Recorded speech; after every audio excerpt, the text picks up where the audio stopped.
చూసారా ఫ్రెండ్స్, మా మనవరాలు పెద్దమ్మాయి 12 ఇయర్స్. చూసారా జడ ఎంత నీట్గా వేసుకుందో. నేను నమ్మటల్లా, కానీ తనే వేసుకుందంట జడ. వావ్, ఎంత సూపర్గా ఉందో! అంత నీట్గా తిత్తులు లేకుండా ఎంత చక్కగా వేసుకుందో చూడండి. అంతే, అంటే ఇంకా అమ్మమ్మతో పని లేదు జడ వేయించుకోవడానికి. Smile please. హలో మేడం, ఇటు చూడు ఒక్కసారి. ఇటు ఇటు ఇటు చూడవా? Smile please.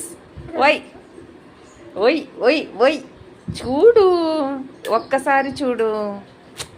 నా వీడియోస్లో కొంచెం పడు, నీ అందాన్ని చూపించు. అబ్బో,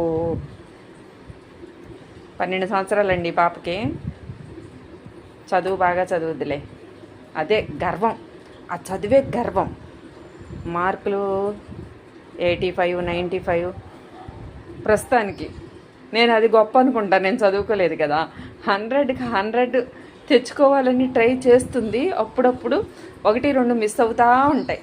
అప్పుడు ఇంట్లో క్లాస్ పీకుతూ ఉంటాం, ఎందుకు మిస్ అయినాయి అని. అది సంగతి. ఎంత రెక్లెస్గా ఉంటుందంటే మీరు ఎంతైనా చెప్పండి, మౌనంగా ఉంటుంది. ఫేసులు కలిసినాయి అమ్మాయి. జీన్స్ ప్యాంట్ స్టైల్ చూడు, టీ షర్టు డిజైన్ చూడు. చిమ్మ చిమ్మ చిమ్మ చిమ్ చిమ్మ చిమ్మ చిమ్మ చిమ్మ. 7th క్లాస్ చదువుతుంది. 3వ సంవత్సరంలోనే స్కూల్కి వెళ్ళింది. ఆ సంవత్సరం 3వ సంవత్సరంలోనే అల్లరి ఎక్కువ చేస్తుందని చెప్పేసి మాటలు బాగా వస్తున్నాయని చెప్పేసి స్కూల్కి పంపించేసాం. 3వ సంవత్సరంలోనే ఈవిడికి బాగానే వచ్చింది. ఎమ్మటే 1st క్లాస్లోకి వేసేసారు. ఏజ్ తక్కువైంది, చదువు ఎక్కువైంది